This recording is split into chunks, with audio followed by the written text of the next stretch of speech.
Let us kill no more, even murderers and incendiaries. Let us kill no more. I'm David Olusoga, and those terrifying lines come from the Paris Journal of 1871. Welcome to Journey Through Time. When we left Paris last time, it was trying to live the dream of the Commune. It was trying to govern itself by idealism. But as that quote suggests, David, the idealism ends in catastrophe. Reality is closing in. And as we pick up the story, Versailles, the forces of the national government, is gathering strength. Bismarck is still ringing the city of Paris, and Paris is isolated. The government is calling them criminals. The countryside says they're lunatics. And inside the city, they're turning on each other. Paranoia is spreading. Suspicion is everywhere. And there's increasingly summary violence. And so just one example of that paranoia is that during this period, Auguste Renoir, the painter, was nearly shot as a spy when he was spotted sketching by the Seine. He's going to go on to be one of France's greatest painters of all time. And he's sitting there innocently sketching by the river, and the Paris guardsmen think he's drawing maps of defenses and that he's a spy for Thiers' government, and they nearly shoot him. And it was actually only the intervention of an official who recognized him as the great artist and said, please don't kill Renoir. That saved him. And I think it's just a really telling example of how high the paranoia was running, that an artist couldn't just sit and sketch by the river. Yeah, the optimism of the early days of the Commune are now completely evaporated. And we're only a month or so in, right? So we need to remember that the Commune only lasts a little over 2 months.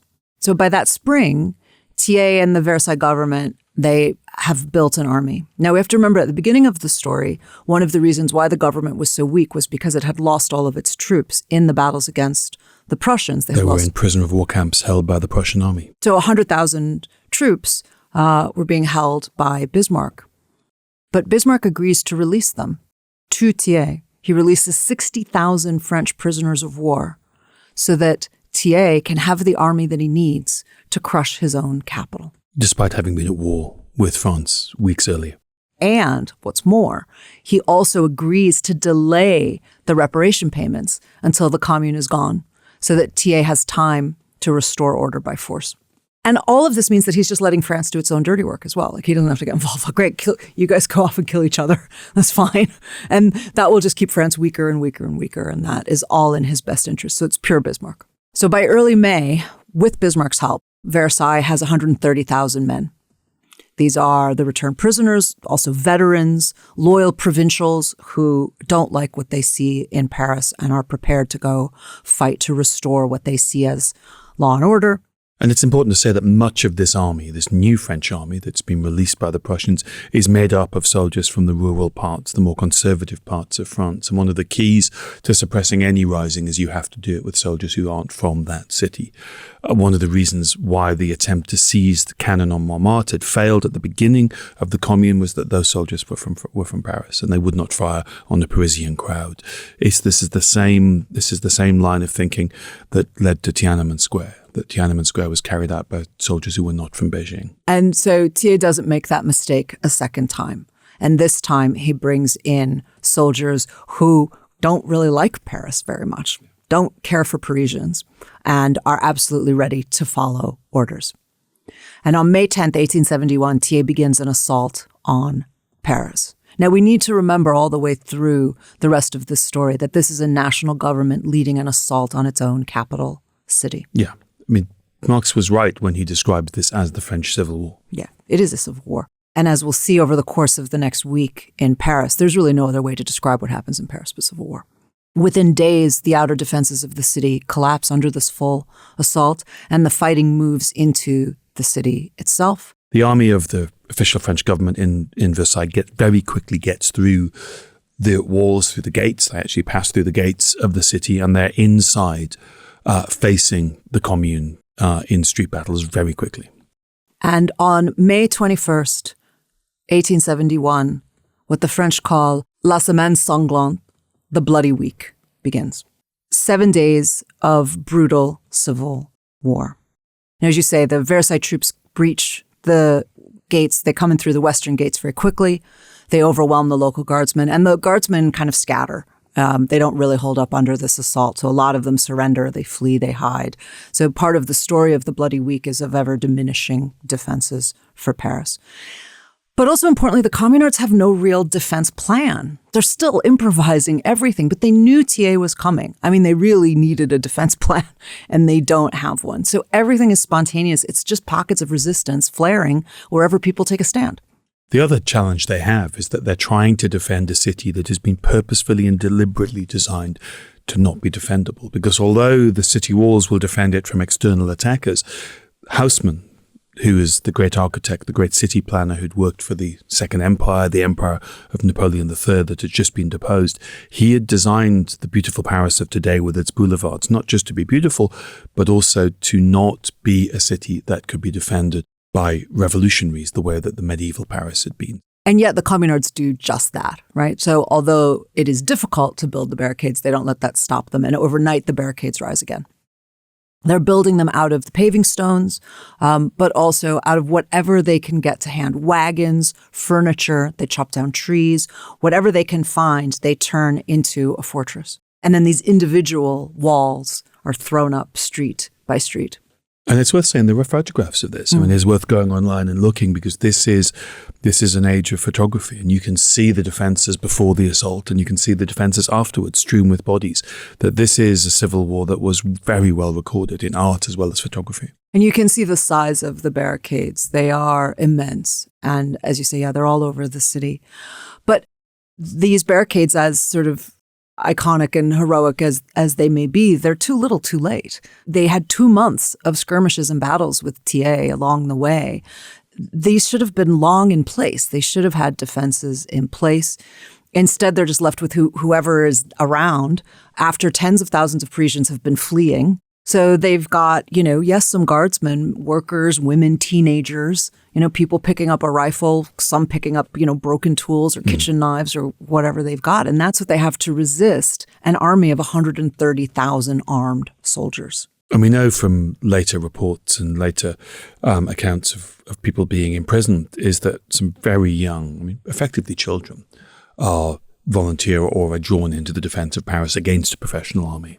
And so the fighting is savage, but it's very close at hand. This is, hand-to-hand combat. These are not obviously, armies mustering on the battlefield, right?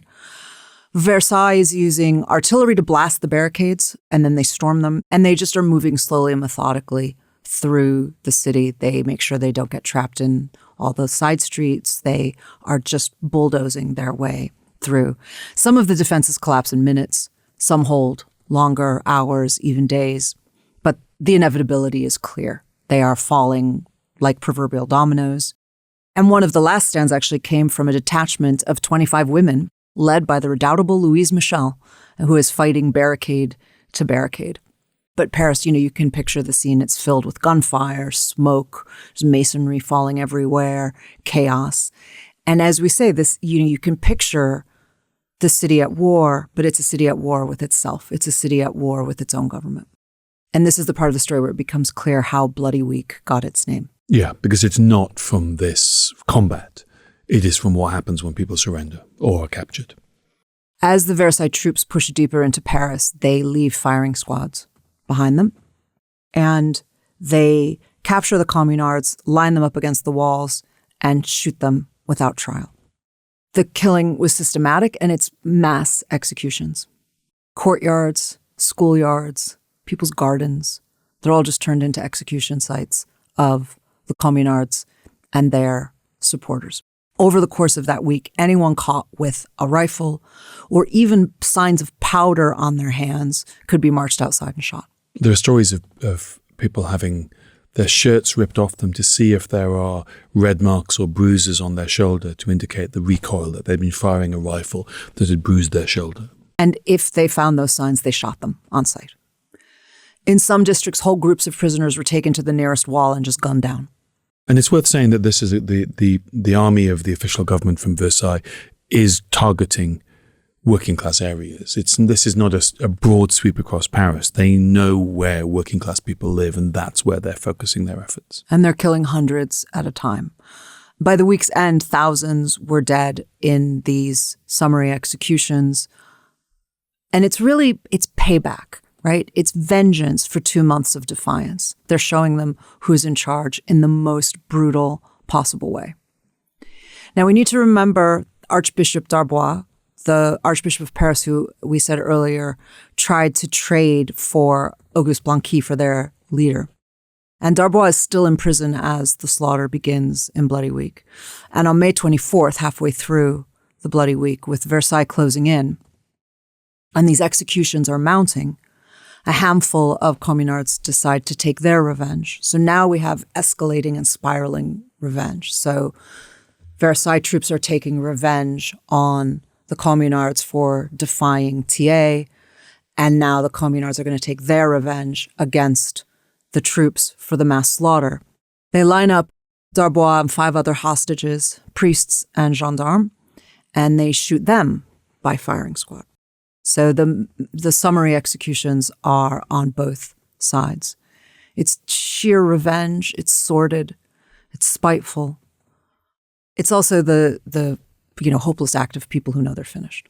But again, they've played into Thiers' hands because killing a senior churchman, of course, horrifies conservative France. Yeah, outside of France, in the countryside, in the rural areas, in the small towns, everything that had been said about the Commune seems to be true by their own actions. So they condemn, they in some ways make the stereotypes, make the propaganda seem real by these desperate acts. And so they give Versailles exactly what it wants, which is a justification. Yeah. And then they're going to come in and crush what's left. At this point, in this spiraling of retaliation and revenge, the communards escalate again. So they decide, some of them decide. And then we should be clear here that when we say communards, these are people acting on their own. There is no, as we've said, there's no central leadership. There are no commands coming from anyone. So people are now taking decisions. And at this point, some communards decide that not only are they going to try to kill the people who symbolize everything that they hate, like the Archbishop of Paris. Some of them decide that they're going to destroy the imperial grandeur of Paris itself. This is one of the most infamous parts of the whole story. It is a moment remembered for its extraordinary violence, but it is also remembered for the destruction of icons of that city. As Versailles closes in, the retreating communards set fire to the, as you say, iconic, most of them government buildings, but they're monarchical symbols of everything they despise. They torched the Tuileries. They torched the Palais Royal, the Palais de Justice, the Hôtel de Ville itself, and they turned central Paris into an inferno. There are astonishing illustrations from newspapers in France, but also British newspapers, German newspapers, that show the city ablaze, that show famous buildings on fire, that show the panorama of Paris in this sort of hellscape of fires. The fires that break out take place beside the Louvre. The Louvre was only very narrowly saved, and it was actually saved by the weather because a downpour began several days into the fires, and that ended the destruction. In fact, the famous Venus de Milo, I'm saying this with my American accent, I know it'll horrify them, but we have to say Venus de Milo. I would get like expatriated or something if I tried to say it in a French way. But that was actually only protected by a burst water pipe. Otherwise, that would have been destroyed. And they were actually, some wanted to burn Notre Dame, the cathedral. Many of us will remember that Notre Dame burned recently and has only just been rebuilt. And it's kind of amazing when we think about the way that Paris and France and the rest of the world rallied to rebuild Notre Dame after that terrible fire a few years ago. The idea that French people themselves would talk about burning it down. And the only reason Notre Dame wasn't burned at the time was because it was close to nearby hospitals and people warned that they shouldn't do that. So that was the only thing that stopped them. So so it's kind of literal scorched earth, right? They are burning the ground behind them, this bitter revenge. And as you say, it becomes one of the Commune's defining images. But the fires also serve another purpose that is against the Commune's best interests, which is that it deepens the fury of the Versailles troops. Again, as you say, they are just seeing confirmation of what they already believed. These people are savages. They're burning the great national symbols. And these are provincial soldiers who despise Parisians to begin with. And that word, that idea of savages, that appears in the reportage not just in France but across Europe. The idea that these are working class people, and particularly working class women, which I know we're going to get onto, who are behaving in a way that is uncivilized and irrational. And that sense that they are fighting, the unreasonable, that they're fighting mad people, that unleashes the final reprisals. And now there's no sense of restraint or justice. And the summary execution starts spreading through the streets. Civilians are shot on sight. Children accused of arson are shot on sight. Countless innocents are caught up in the chaos. Some of them are gunned down for carrying empty bottles that they think are kerosene that they're going to throw on the fires. Some are killed for having dirty hands that might have been gunpowder or soot. They're killed for the flimsiest pretext or no pretext at all. As you say, this image of savages burning down their own city actually starts to have a very gendered edge very quickly. So during the burning of Paris, rumors start to circulate that the fires have actually been started by the women of the Commune. And in the language of the time, they refer to these women as the harpies and furies who have been serving in the Commune and fighting in the battles of Bloody Week. And the city invents a new villain, a new monster, the Petroleuses, which means the female arsonist or incendiary. So the Petroleuses is this wild-eyed woman with a kerosene can stalking the streets of Paris, indiscriminately torching churches and palaces. And newspapers start painting these lurid scenes. Everybody starts talking about the Petroleuses, and they think they've seen these women who are burning everything, and they really believe it. But there is no evidence that there were, in fact, arson squads. There were no women prowling the streets with oil cans. That is not to say that women may not have taken part in the burning. They probably did. But they weren't in squads, and they weren't organized. They were taking part as they did in the rest of the battles as well. The myth sticks, however, and the Petroleuses becomes shorthand for everything that the Paris Commune represents. It is that savagery that we're talking about the misrule and disorder. It's working class women who won't stay in their place. It is this sense that the forces of disorder have been unleashed and they have to be controlled. As we said, the fires mostly die out thanks to a providential downpour, and the Louvre is saved, and some of the other, at least the buildings, they are torched, but some of the damage is at least a little bit limited.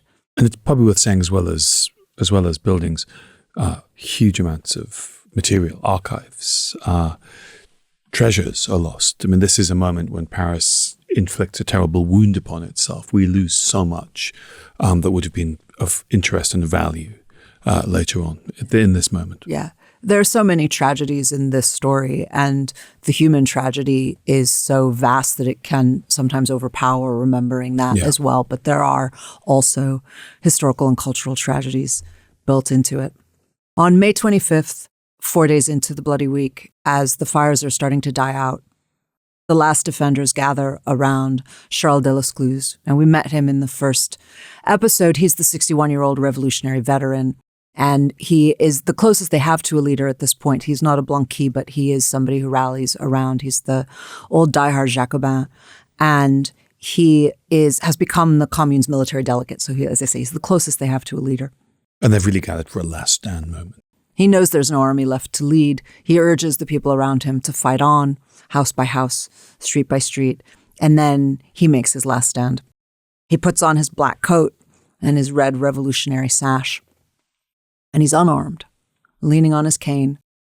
He climbs a barricade at Place Château d'Eau, which is now the Place de la République, and he stood for a moment at the top of the barricade in the fading light of evening, and then he's shot dead. And it's a final gesture of defiance. And is another of, there are so many iconic moments in the Paris Commune, and this is another one of de Lescluze standing on the barricade and waiting for them to gun him down because he is not going to outlive the Commune. There's one moment of mass killing in the story of the Paris Commune, the story of Bloody Week, that is more famous than any other. And that takes place 3 days later. The story of Bloody Week is kind of one horror after another. And the final day of Bloody Week is one of the most horrific of all. as you said, they've been focused on the working class neighborhoods, and they've been working their way from west to east. And by now, the communards are pushed back into the eastern working class. Into the outer arrondissement, on the edge of the city, the parts that had only recently been brought into Paris, but the arrondissement with two numbers, double numbers, like 18, 19, 20, these ones. And these are the streets around the great Père Lachaise cemetery, which people who've been to Paris will remember well. Well, it's one of the great tourist sites of Paris, and I think people go there now because it is full of the graves of so many famous people, and particularly so many famous artists. I think British people, it's a place of pilgrimage because it's where Oscar Wilde was laid to rest. For, I think for Americans, I suspect it's because Jim Morrison. I was just going to say, I suspect it is too. Is later there, but it's also on de Balzac, Sarah Bernhardt. It is Bizet is buried there. Chopin is buried there. It's kind of Paris's Highgate Cemetery, except for better and amazing. But there is a plaque on a wall, which is the relic of the history that we're telling today.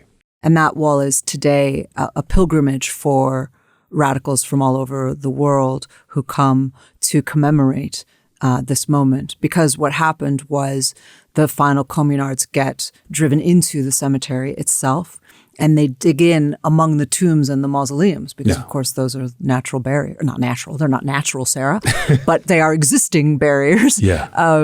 And they build barricades between the headstones, and they're firing from behind mausoleums, from behind tombstones. So it's another grimly cinematic image. The story is just full of them. The illustrators of the illustrated magazines at the time can't resist it. It's in dozens and dozens of them. It's in the Illustrated London News and others. This battle among the headstones and among the mausoleums, but also among the headstones with famous names on them. I mean, you wouldn't really be doing your job as an artist or a cartoonist if you didn't choose that image, right? A revolution ending with a brutal fight in a cemetery. And it is, of course, a fight with a pretty much predetermined conclusion.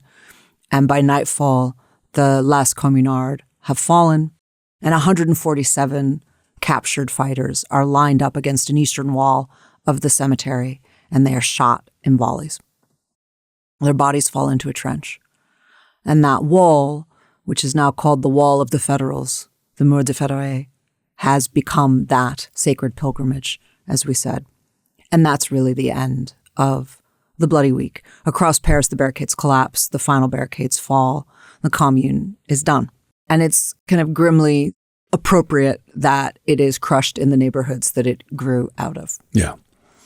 And this is a moment when artists, when journalists, when diplomats in the embassies of Paris come out into the streets and they see the scale of the killing, the scale of the destruction, the city with blackened buildings, ruined landmarks. And it is the beginning of the great questions that have been associated with the Commune ever since, which is, what was the death toll? How terrible was Bloody Week? And how should this event be remembered? And we'll take a break now and then come back to discuss the legacy and the death toll of the Paris Commune in a moment. Hello, I'm Golden Carrera, national security journalist. And I'm David McCloskey, former CIA analyst turned novelist. Together, we're the hosts of another Gold Hanger show, The Rest is Classified, where we bring you the best stories from the world of secrets and spies. And this time we are delving into the dark and twisted story of the man who dared to challenge Vladimir Putin, Yevgeny Prigozhin, and the ruthless war machine he built, the Wagner Group.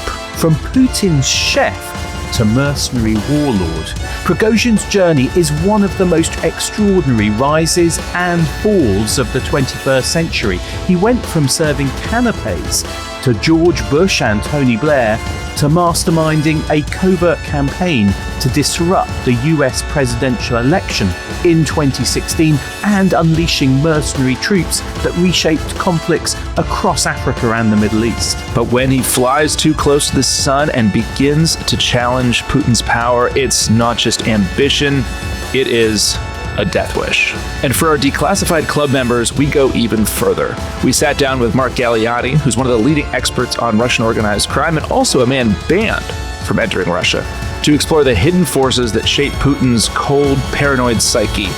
and the forces that threatened to take him down. If this sounds good, we've left a clip for you at the end of this episode.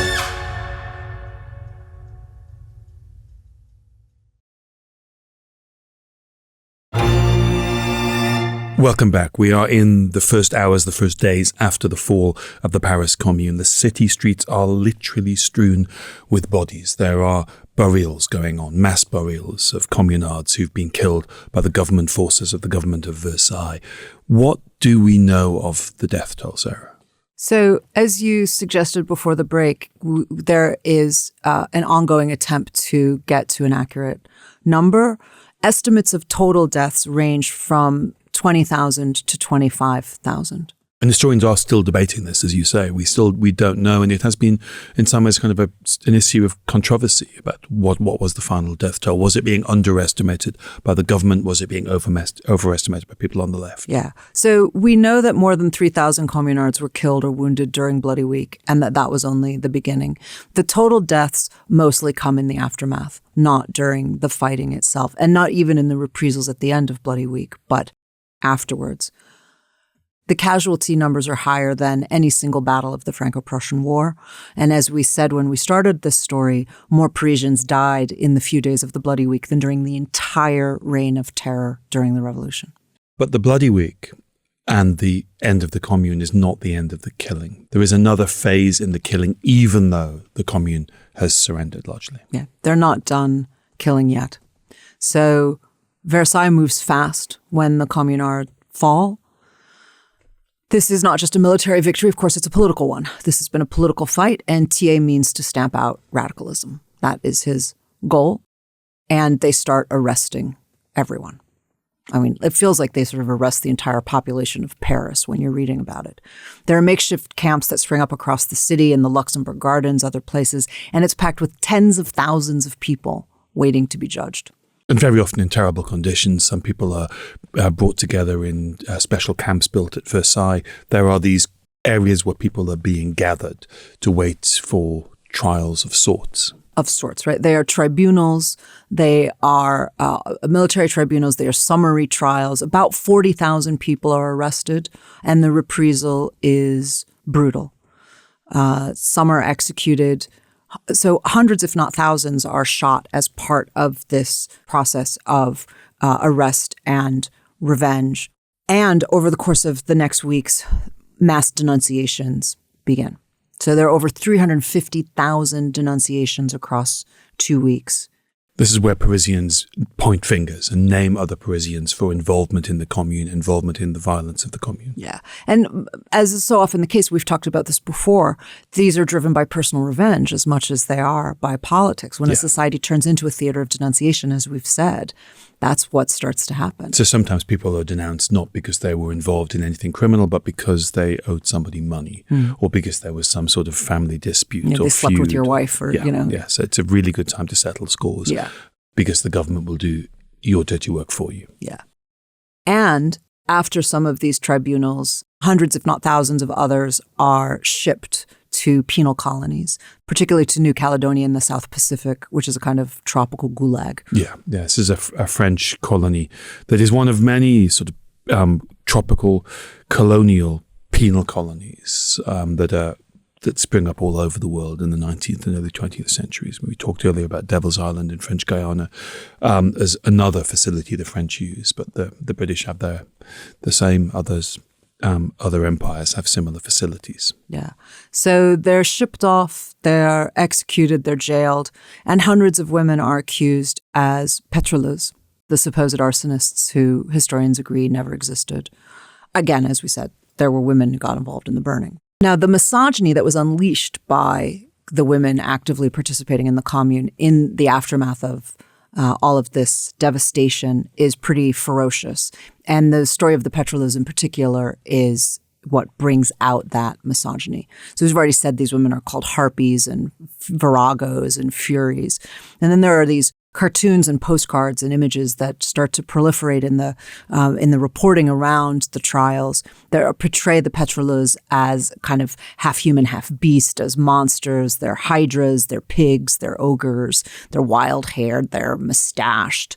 The writer Alexandre Dumas Père said, so the father, so there's two, Alexandre Dumas, the father, said that the Petroleuses only resembled women when they were dead. And Karl Marx said that the pure and noble women of Paris were transformed by the force of the Commune. So it's a kind of crucible image that they are, so they're pure and noble, but the Commune turned them into unnatural furies. He added that was after the tarts, that's his word, had already fled. So from, a woman's point of view, it's a bit like with Friends Like That. Thanks, Marx, just pipe down. I think it's really important that in telling this story, which is so much about class, that we recognize the degree to which the Paris Commune is also very much a story about women's rights as well and the backlash against their efforts.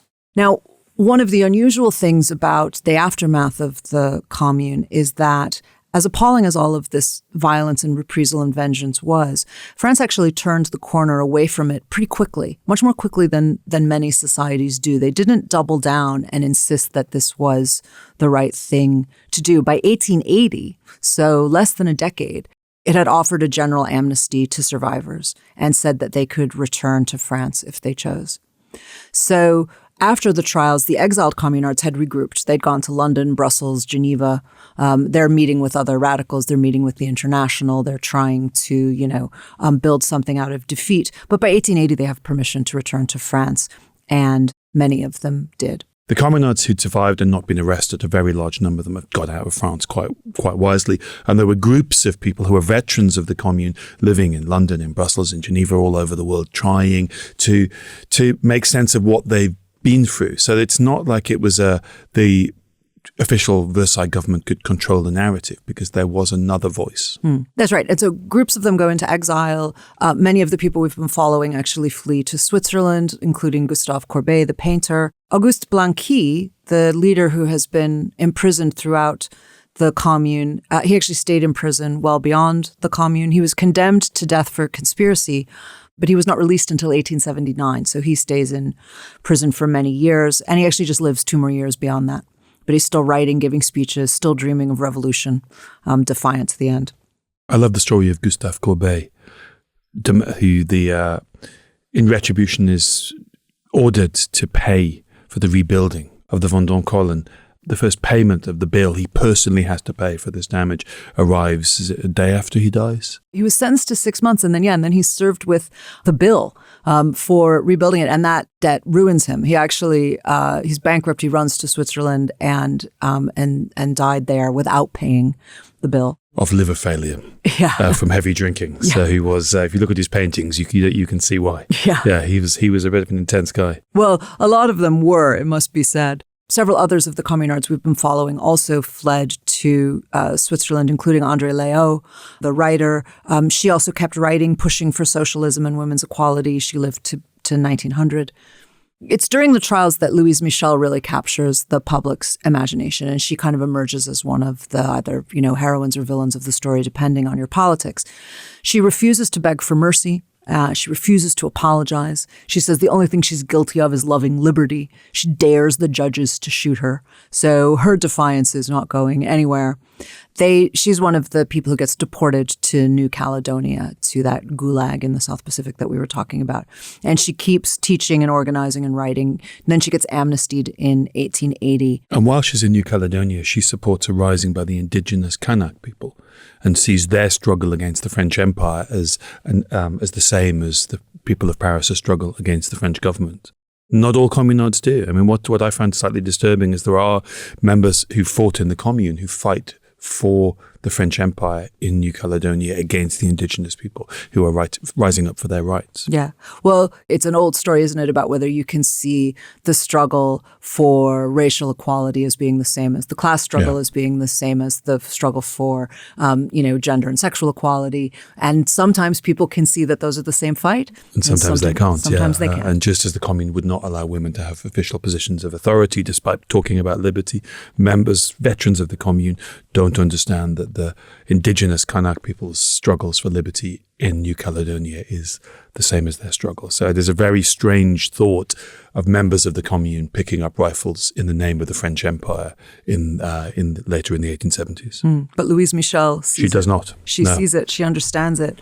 Yeah. And she becomes a kind of famous and much, much sought after lecturer. Yeah. And I guess if she has revenge, it is that she's one of the people who leaves the sort of strongest impression through those lectures of what the Commune was and what it could have been. Yeah.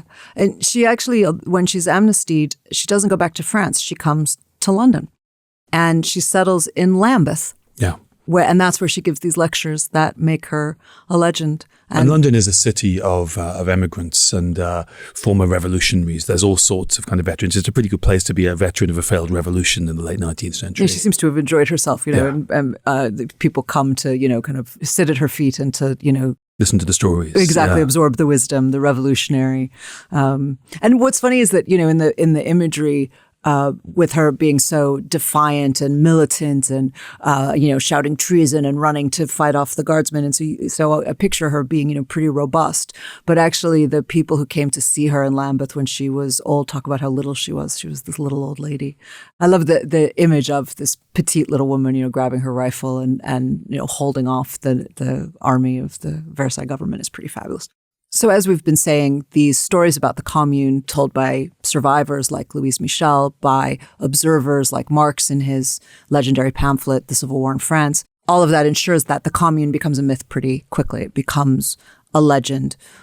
For socialists and anarchists, it's a sacred history, as we've been saying, and it's proof that their ideas can work. Yeah, and the image of the communards, the men and women who lived through the Commune, who fought for the Commune, they become icons of socialism and communism into the 20th century. Yeah, and for conservatives, it remains a cautionary tale. Yeah. This is what happens when you let the left get in charge. Yeah, and it should be a cautionary tale for the left as well, because all of the faults of radical revolutionary governments were all there in the Commune. For all of those faults, I think it's important that we acknowledge as we round up the story of the Paris Commune that it was a genuinely revolutionary experiment. There had, of course, been revolutions before, but this is a city trying to govern itself without leaders, by the people themselves. And for 72 days, it tries to prove that ordinary citizens can run their own democracy without anyone being in charge.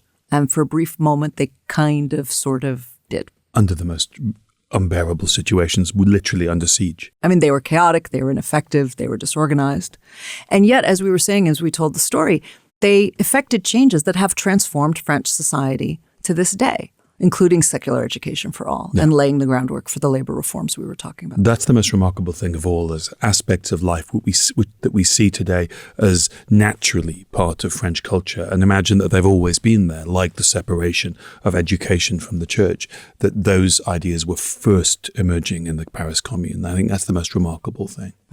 The other legacy of this moment, of the Commune and Bismarck and Germany's complicity in supplying the French government with the army it needed to put down the Commune, but also the Franco-Prussian War that preceded it, is that this is the moment in which France and Germany get locked into this blood feud, Gaul versus Teuton, that is going to disfigure the first half of the 20th century, that is going to be there through 2 world wars. It is striking that the Third Republic is born after the defeat of the Franco-Prussian War, and it dies. It comes to an end in 1940, the fall of France at the feet of Hitler's army. The enmities, the hatreds, the bullying that is part of this moment in the 1870s motivates even more violence. It motivates another generation. The loss of Alsace-Lorraine, the parts of France ceded to Germany, is something that a generation, 2 generations of young French children are brought up to feel aggrieved about. There is a painting by the French artist Albert Betanier called The Geography Lesson, or The Black Spot, in which the teacher is standing at the front of a classroom and there's lines of these French boys. And he is pointing to the lost territories, to Alsace-Lorraine. This painting was painted in 1887, so half a generation after the Paris Commune and the Franco-Prussian War. And these are the young boys who are being told that their blood is to be spilt. Their blood must be spilt for France to not just recover the lost territory, but to recover the sense of national pride lost because of the Franco-Prussian War, because of the march down the Champs-Élysées, but because one nation just chose to announce its birth in the royal palace of another nation, deliberately, provocatively, to humiliate. This cycle of humiliation, in the end, lasts until 1945. Traps two nations, two peoples, three generations, Gaul and Teuton, in this cycle of violence and humiliation and symbolism. And of course, it traps some of the nations who are on the sidelines of the Franco-Prussian conflict as well. So they don't realize that they're going to be drawn into redressing this imbalance of power, but they very much are. I mean, for me, it's so telling the role that Clemenceau plays in the story, and we were talking about that earlier, because when we talk about the nations and their sense of enmity and bitterness and humiliation, sometimes that's on a scale that you can't necessarily fathom the psychology of. And then you remember that Clemenceau lives through all of this and will lead France in World War I. And these are individuals who feel this way, that this imbalance of power that has been created has to be redressed. And it sets the stage, as you're saying, for two world wars. And that symbolism that begins in 1871, the German Empire being declared in the Hall of Mirrors in Versailles, there's a reason why at the end of the First World War, Clemenceau drags the Germans defeated to the Hall of Mirrors in Versailles to sign the Versailles Treaty. The next focus of this symbolism is the carriage at Compiègne, where the First World War, the armistice is signed, which then Hitler makes the French sign an armistice in 1940. Humiliation, once it becomes part of the calculation, the thirst for revenge, to invert the symbolism, to put the humiliation on the other side, is part of what traps three generations of the French and the Germans into this cycle of violence. Maybe one of the reasons why the Commune is not as well remembered as I think it should be, that you can have an event as violent as this, which is not seen as being a greater moment of violence than the terror of the French Revolution, is because it is the starting point for so much subsequent violence. But it's also, of course, a story about a national government turning on its own cities to the extent of being willing to slaughter tens of thousands of its own citizens. And, Versailles framed the Commune as a threat to the Republic, but the real question for us to ask is, was it a threat to the Republic? And to what extent was Versailles justifying its brutal suppression of its own people? Was that really necessary to preserve national unity? And there's a real question here about what happens when a government starts seeing its own cities as enemies. I mean, at that point, obviously, something fundamental has broken in the social contract. And this is where history has a lesson, depressingly, for where we are now. I mean, it's easy to think that this is a story that belongs to another world, right? Barricades, bayonets. But the parallels are so strong when I think about what's happening in the U.S. right now, where we have a government that is, arguably declaring war on the cities that are politically opposed to it. But for me, what makes the Commune so tragic isn't just the violence, and it isn't just that division. It's the rapid collapse of legitimacy on both sides. It's the rapid collapse of trust on both sides. And that this wasn't just a rhetorical clash. This isn't just an argument about tyranny or freedom or democracy. Or very quickly, it becomes a bloodbath when these visions collide and you can't find a way to reconcile them. So this is why, at the beginning of this episode, David, you read that incredibly moving plea from that Paris journal when it was pleading, let us kill no more, even murderers and incendiaries, let us kill no more. Like they just had enough. And you hear in that cry that feeling of, I'm beyond caring which side they were on. We just have to stop slaughtering each other. For me, one of the lessons of the Paris Commune is, when we hear the language of anarchic cities, of federal agents sent in over government protests, over local government protests, governments describing their own citizens as threats to the nation. Of course, there are all kinds of differences between the two situations, but the rhetorics are uncomfortably familiar and the logics are uncomfortably familiar. And in both cases, it seems as if politics is putting a society on an inevitable road to civil war, when the city and the government are both accusing each other of betraying the nation. So for me, that's one of the many reasons why the Commune still matters, because it's a warning about how easily democracies fracture. the memories of the Paris Commune are contradictory, because in some ways it's not remembered well enough, but it is slightly fetishized by the left to celebrate the resistance, to celebrate the radicalism, and forget how violently it ended and that the violence was on both sides. Yeah, I mean, for me, it really just shows how fragile the line can be between restoring order, which, sometimes governments have to do, and declaring war on your own people. So that is the story of the 72 days of the Paris Commune, the age of the communards. Thank you for listening. Thanks. See you next time.